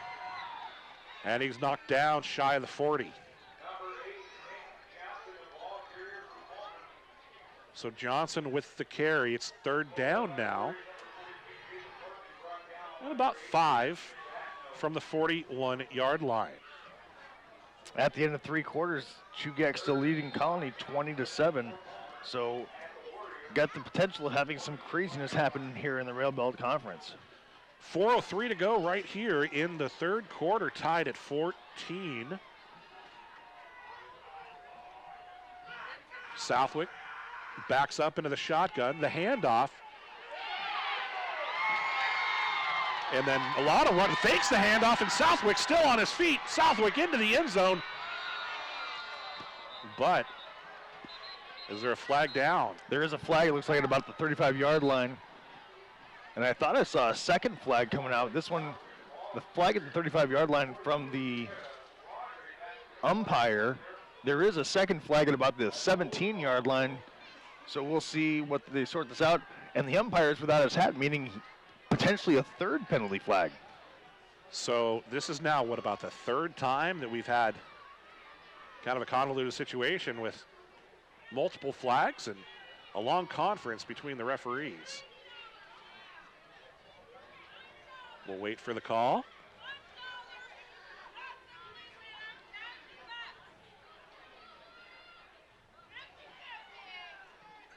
And we've got a holding call against the Palmer Moose and a dead ball personal foul penalty against the Warriors.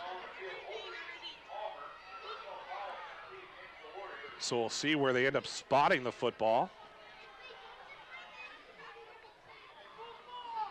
They'll mark off the 10-yard holding penalty and then reassess the 15-yard personal foul penalty against the Warriors. That's going to give Palmer Moose the ball at the Warrior 29-yard line. So Palmer will try again, 1st and 10 for the Moose at the 29-yard line.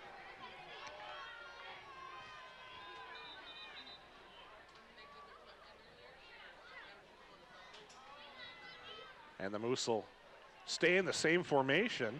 And listening to the Warrior fans, they want and I'm sure that head coach Will Stott's making the same argument that these penalties should be offsetting, but because the personal foul against Wasilla was a dead ball foul, it happened after the whistle, you have to assess both penalties. Had the personal foul happened before the end of the play, then they would have offset. So 1st and 10 for the Moose. Southwick stays in the same formation.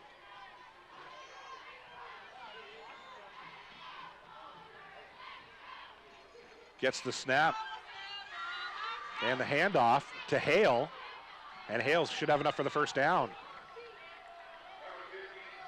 So Skylar Hale getting a carry. He's had a couple catches this year. Had a touchdown catch against Colony early in the year. Just short of the 1st down, it'll be 2nd and 1. So the Moose show a different look.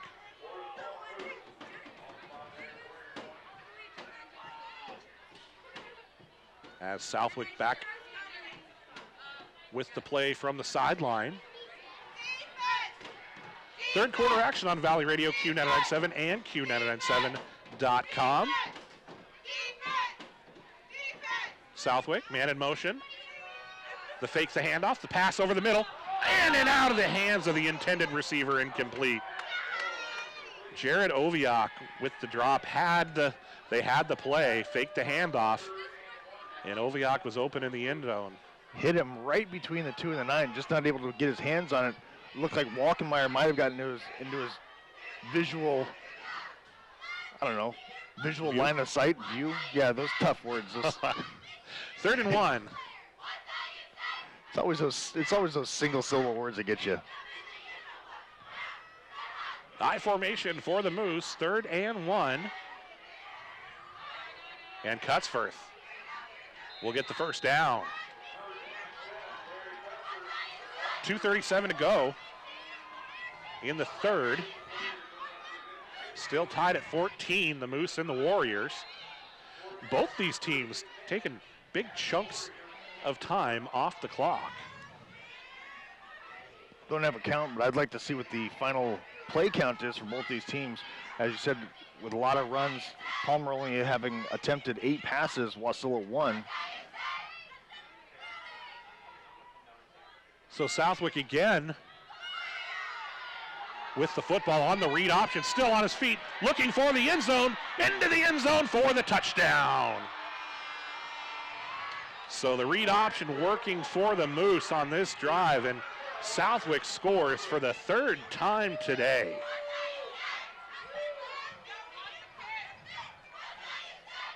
Cutsforth out for the point after.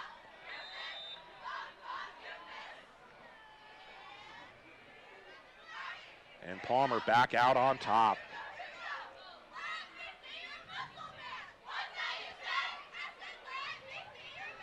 And Cutsforth for the point after. Waits for the snap. The kick is up. And the kick is good. Make it 21-14. Let's take a 30-second break, and we'll be back with more football on Valley. Back to Wasilla High School, the 38th annual Potato Bowl. It's our Q997 Rent a Geek Game of the Week on Valley Radio Q997 and Q997.com. Palmer with the kickoff.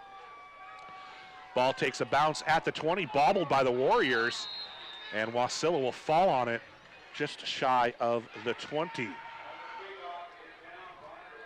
The Moose now lead 21-14.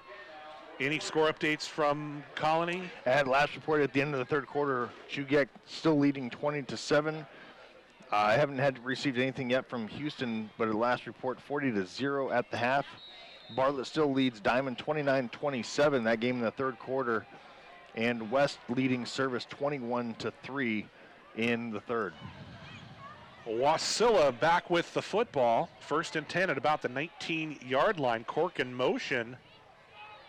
And the handoff to Alexander, and Alexander pushes forward across the 25. And down for about an 8-yard gain. It'll be 2nd and 2. The one thing I've got to say about both of these teams, they've got running backs that just run hard. Keep the legs moving.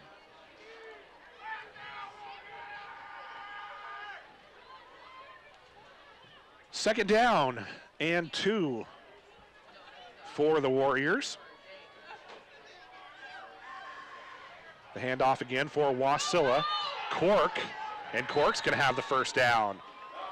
Brought down by Bleakney. And a fresh set of downs for the Warriors. So 1st and 10 at the 37.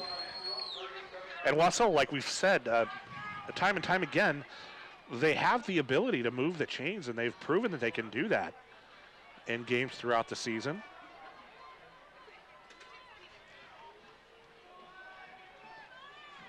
First down for Wasilla, the inside handoff.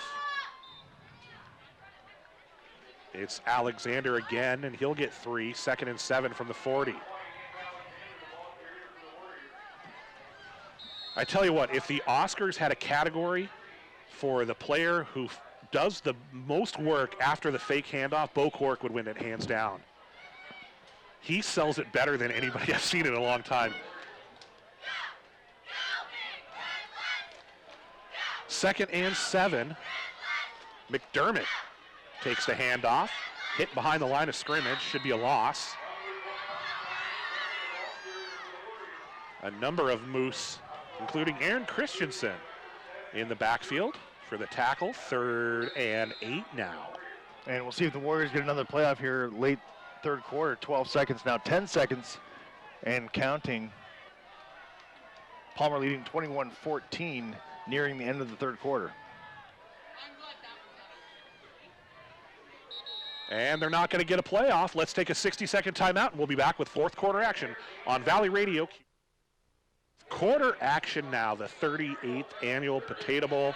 Palmer and Wasilla. Wasilla with the ball, trailing by 7.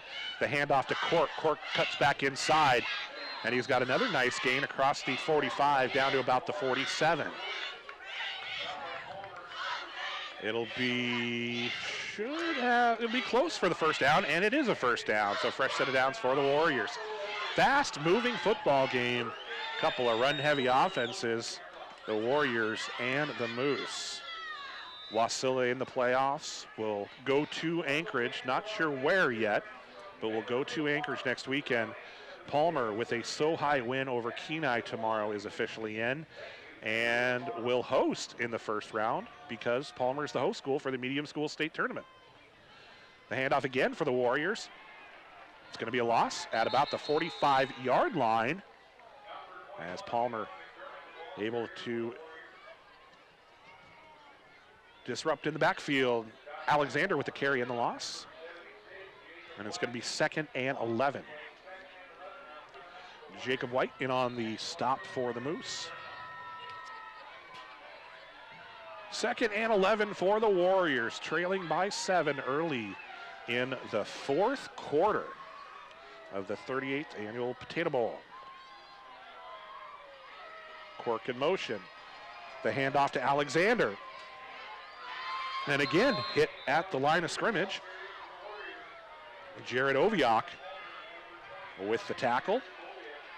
They do give him a yard of forward progress to set up another 3rd down and 9, and this is the second straight possession where we've seen Wasilla in this situation. The Warriors near midfield. Hongslow under center. And Cork will get the football again. Cork around the far side. Cork still on his feet. Flag down in the backfield. Cork knocked out at the 41, but again, a penalty flag. And what appears to be about a 13, 14-yard gain for the Warriors on 3rd down, 3rd and 9. Looks like he's going to back them up. Flag thrown at about the Warrior 47-yard line. And this is going to be a hold against the Warriors, backing them up even further. So both teams having a rough night when it comes to the penalty flag. I think you're going to have some similar speeches in practice on Monday at these two schools. 10-10 to go in the game. 21-14 is the score. Palmer has the lead. 3rd and 20 for the Warriors, facing another 3rd and long, the second one this half. Wasilla continues in its base formation. Cork in motion. Honslow back to pass, flushed out of the pocket. And he just drops it right in front. And an incomplete pass. It was Nathan Reeves with the rush for the Moose. And Wasilla forced to punt.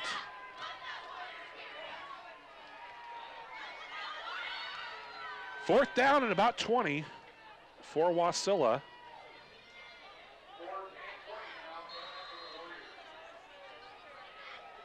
And the Norton now to punt for Wasilla. Witz is the return man. He's at about the 36. Good snap. Not a bad kick. And it's going to take a Warrior roll.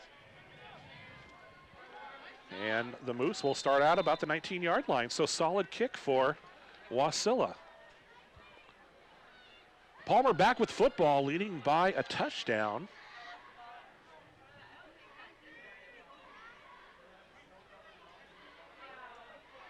Wasilla's last win in the Potato Bowl came in 2014. Do you remember Wasilla's last win at home in the Potato Bowl? Was it 2011? How about Kyler Perry in a game-winning 30-yard field goal on the final second? East End. Yeah. The same direction Wasilla would be going in this game in the fourth quarter. And Southwick back out behind center for Palmer.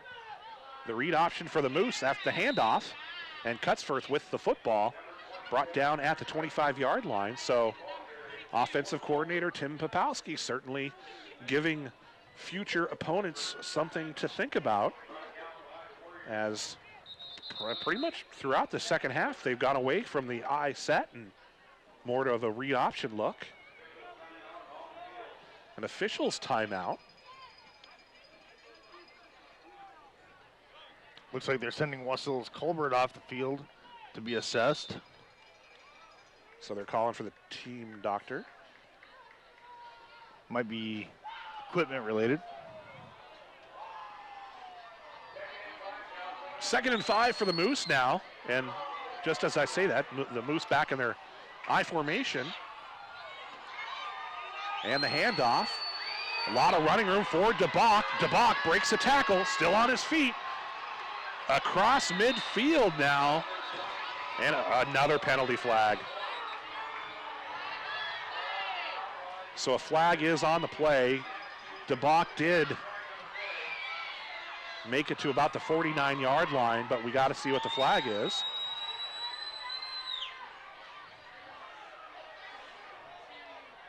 And it's on Palmer. And I didn't get the number of the Palmer player, but Caleb Drum was dragged down, and I don't know if they were calling this a holding penalty or a personal foul. Didn't quite get a chance to see the referee's signal, but it is going to negate that huge run, the first run by DeBach in the second half, and that carry backs the Moose all the way up inside their own 20. It looks like about to their own 17-yard line. So second down at about 15. So it was a holding call. 2nd and 14. 8:36 to go in the game. Palmer leads by 7. 2nd and long inside the 20-yard line. The Moose back in the eye. And DeBach gets it again, bounces to the outside, looking for running room along the sidelines. And he's brought down at the 35. It'll be a first down. It's turning into one of these games where after every big play, you've got to scan the field as quick as you can, look for yellow. 1st and 10 at the 36-yard line. The Moose and the Warriors are Rent a Geek Game of the Week on Valley Radio Q997 and Q997.com.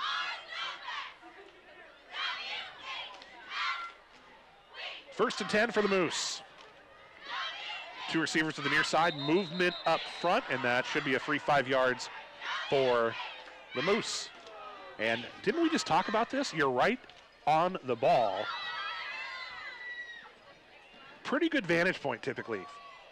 Defensive line coach is not going to be happy when he watches this film.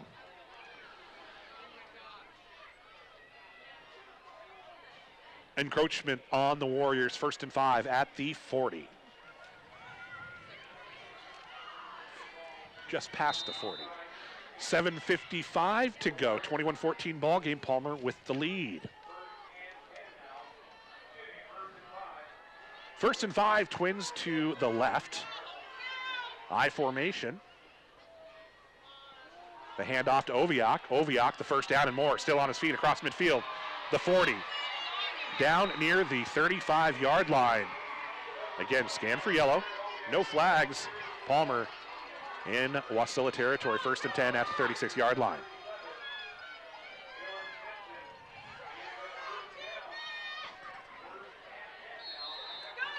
$7:33 to go. Fast-moving football game here at Wasilla High School. Those listening who live in the Wasilla area, there's going to be some fireworks here and after shortly after the game. Yes, after the game. It'd probably be kind of a distraction if they started the fireworks during the game. First and 10 for the Moose, and Clayton Southwick's going to call a timeout. We will as well. We'll be back in 30 seconds with more football on Valley Radio. And welcome back to Wasilla High School. It's the Potato Bowl, the 38th annual Potato Bowl. Fourth quarter action. 21-14 is the score. Speaking of scores. Latest score from Conley with 4 minutes remaining in the game. Chugiak now leading 23-7. An interception set up a Chugiak field goal. And when they reported the score here at the Veterans Memorial, lots of oohs. So interesting ball game. You can read about that one at frontiersmen.com/sports or pick up the Sunday paper. Motion, handoff to the motion man, and Trey Witz is brought off his feet. And another flag. This coming in late. Colbert with the tackle. No gain on the play, but again, the late flag. Fourth quarter action. Personal foul on Palmer. So the Moose will back up 15. And that'll push Palmer back into Palmer territory at the 49. Second and pretty long. The Moose need to get to the 26 for the first down. So second and 25 now.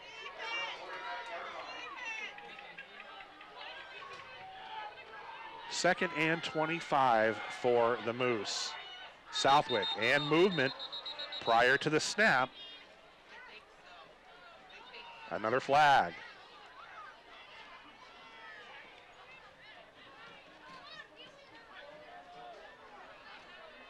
Equipment violation on the Palmer Moose will back them up 5 yards now at their own 44-yard line. So back-to-back penalties for the Moose going the wrong direction. 7:06 to go in the game. 21-14 is the score. Palmer has the lead, facing second and about 30 from the 44-yard line. And the Moose are going to talk about this one, so let's take another break. We'll be back in 30 seconds with more football. Back to Wasilla High School, the Potato Bowl. It's the 38th annual Potato Bowl, the battle for the Mayor's Cup. And it's our Rent-A-Geek Game of the Week on Valley Radio Q997 and Q997.com. Rent-A-Geek serving the Valley's businesses and personal IT needs since 2002. They're located on the corner of Arctic and Alaska Streets over in Palmer, and you can find them online at geeksalaska.com. Second and about 30 for the Moose. After the penalties, Southwick. The pass, just a quick pass, and the reception and some running room for the Moose across midfield down to about the 40. So a big play for Palmer. So Trey Witz with the catch. The short reception and the run sets up a more manageable third and about 15. So Witz able to get half of those yards for the Moose. So third down at the 41-yard line for the Moose. 6:28 to go in the game. Palmer 21-14, the four-receiver set for the Moose, trips to the left. Southwick back to pass, under pressure, steps up into the pocket. The football is loose, and Wasilla has it.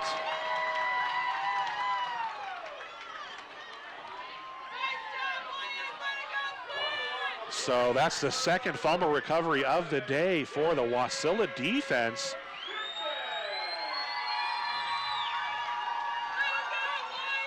And it's a first down near midfield for Wasilla.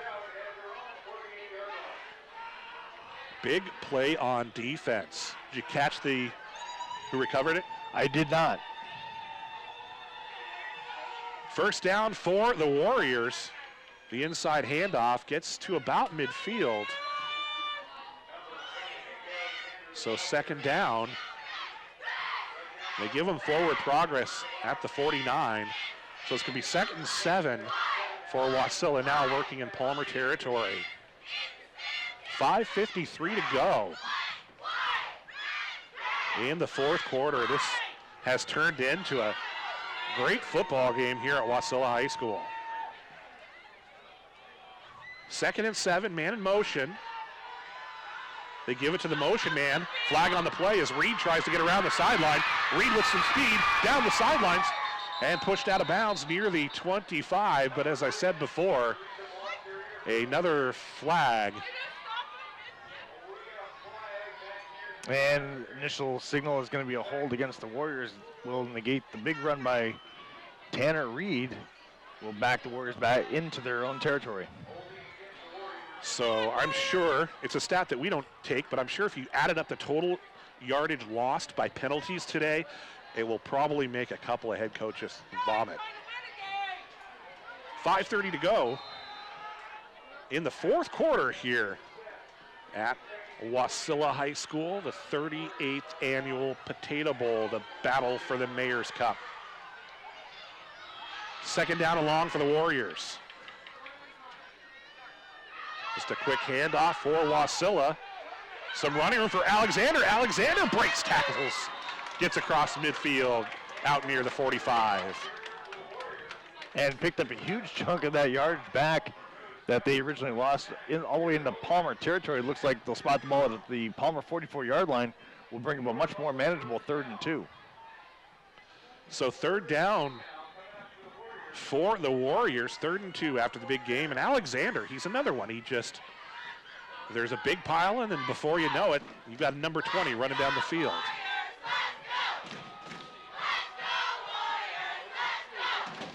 Wasilla with the football, trailing by 7. And the handoff to McDermott. McDermott breaks a tackle and hit hard by Travis Wheeler. And we'll see where they spot the ball. 4th down now. 4th down for Wasilla. And down 7 points with under 5 minutes remaining in this game. Obvious 4-down territory. Wasilla offense out on the field. And we'll see what head coach Will Stout dials up. So 4th down, big play for the Warriors on offense. Big play for the Moose on defense. 4th and about 2, Cork in motion. And they give it to Alexander. Alexander pushes forward. Where are they going to spot the football? You've got the guys in white pointing in one direction, the guys in red pointing the other.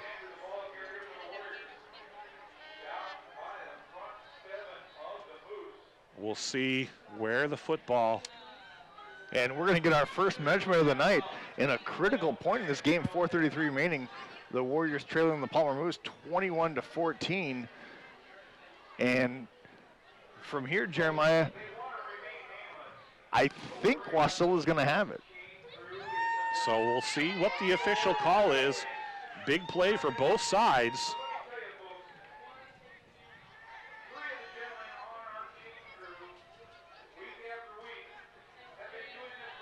And the spot. And it's Wasilla football. Wasilla 1st down. And that couldn't have been much more than by a link or two of the chain. They had to double check it once or twice. So Wasilla keeps the possession. 4:33 remaining, down 7. Clock starting on the whistle, ready to play. A lot of excitement on the home sidelines after that call. Wasilla holds on to the football, fresh set of downs. 1st and 10, Cork with the football. Cork cuts back inside, breaks a tackle, brought down shy of the 35. Another solid game for the Warrior offense. And it's 2nd down and 5 now.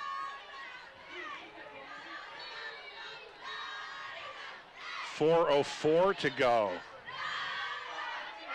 And 2 things you got to be thinking about, Jeremiah. What to do if you happen to score, if you're Wasilla in 2nd. When do you start using your timeouts? 2nd and 5. The handoff again. And it's going to be close to the 1st down as Tanner Reed pushes forward. And they do give Wasilla another first down, 1st and 10 at the 31. And getting first downs is really nice in high school as the clock stops to reset the chains. Now the clock has started, 3:41 and counting in the game. 1st and 10 at the 31 for Wasilla. Honslow, the handoff to Cork. Cork cuts back, but brought down just past the 30. So it's going to be a short gain. 2nd down. And a long 7. Give him about 3 yards on that gain. At the 28-yard line of the Moose. 3 minutes to go. Cork in motion, the handoff to Alexander. Alexander presses forward, and again, that pile just moves.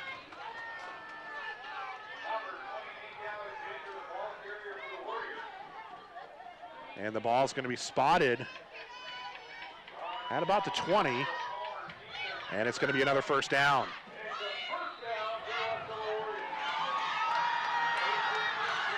So 1st and 10 at the 20, 2:45 to go. Another handoff for the Warriors. Alexander with some running room, still on his feet. Dropped inside the 10-yard line. Was one broken tackle away from the end zone. 1st and goal for the Warriors now. And now if you're the Palmer Moose, you got to be thinking if the Warriors do score or as they're getting close to scoring, when do you start thinking about your timeouts to try to save some sort of time in case this game comes down to the wire? Honslow back under center. And the handoff for the Warriors, pressing forward. That pile just continues to move, and then Bo Cork flipped down at about the 5, but they're going to give him forward progress to the 3.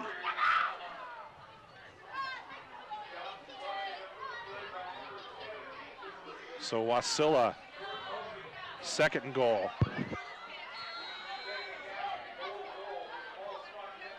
.155 to go.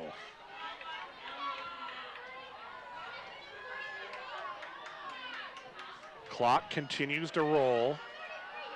2nd and goal for the Warriors.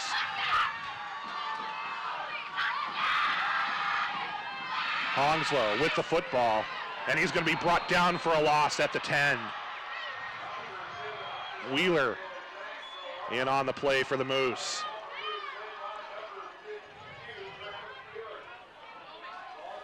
So 3rd and goal. And as they're setting the ball, we do have a final over at Colony. Chugach holds on for the 30-7 win, and it appears that, barring any unforeseen circumstances, Chugach is the Rail Belt champions. The handoff for the Warriors. Not a lot of running room for Alexander, and we're going to get 4th down. 4th and goal. 45 seconds left. And I think this would be a great opportunity for head coach Will Stott to call a timeout just to settle everybody down and make sure you got the right play on this 4th and goal from the 7. 4th and goal at the 7. 21-14 is the score. Palmer with the touchdown lead.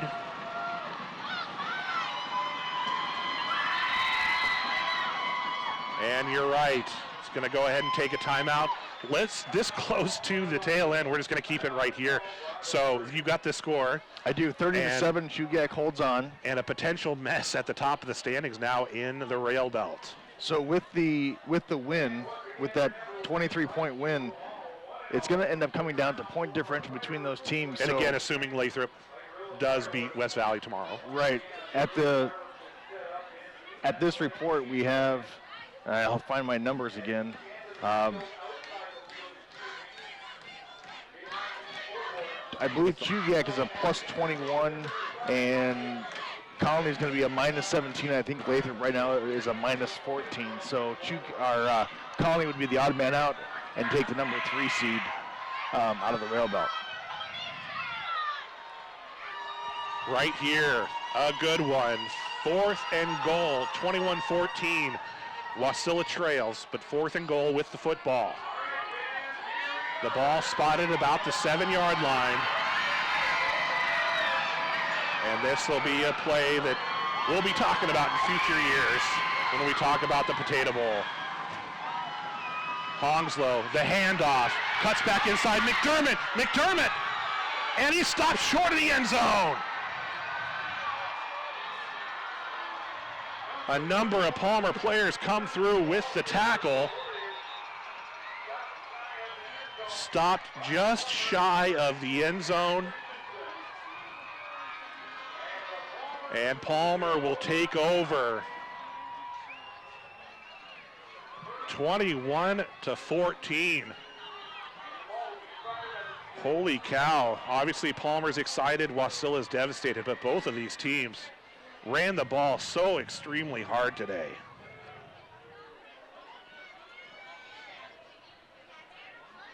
Just short of the end zone. They did spot the ball at about the 3, but from our vantage point, it looked and felt closer.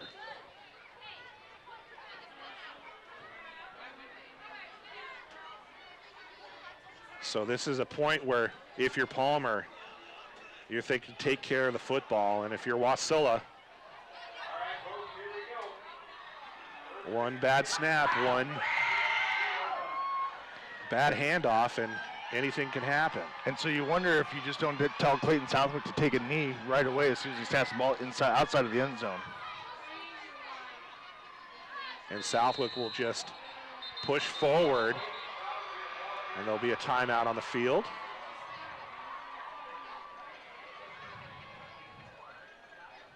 And again, we'll just go ahead and keep it right here. What a game, and I think this is going to be another one of those games where people think back, or the big stop in the final seconds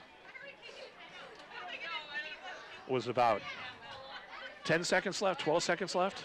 13 when the final whistle blew on McDermott's run.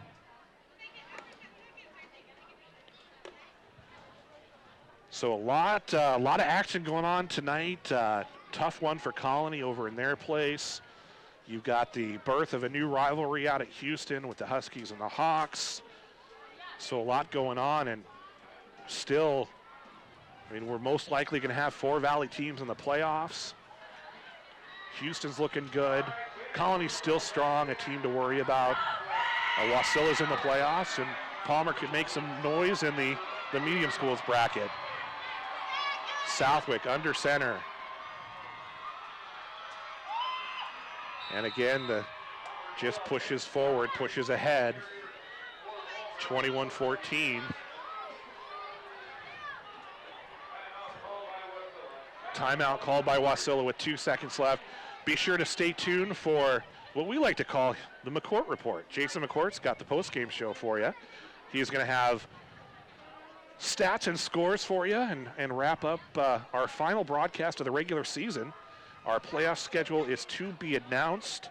Be sure to stay tuned to Valley Radio, and then also check out the Valley Sports Huddle Facebook page, and we'll let you know which games are being broadcast. There's a lot of Valley playoff football this year with 4 Valley teams in the postseason most likely. The Valley Sports Huddle can be heard every Sunday night right here on Valley Radio Q997. It's the Valley Sports Huddle powered by Rent-A-Geek. 7 to 8 p.m. every Sunday night. 2 seconds to go. Palmer with the lead and the football.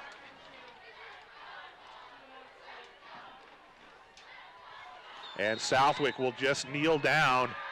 And that'll do it. The Palmer Moose score the 21-14 win over the Wasilla Warriors. Great football game here on a Friday night in September.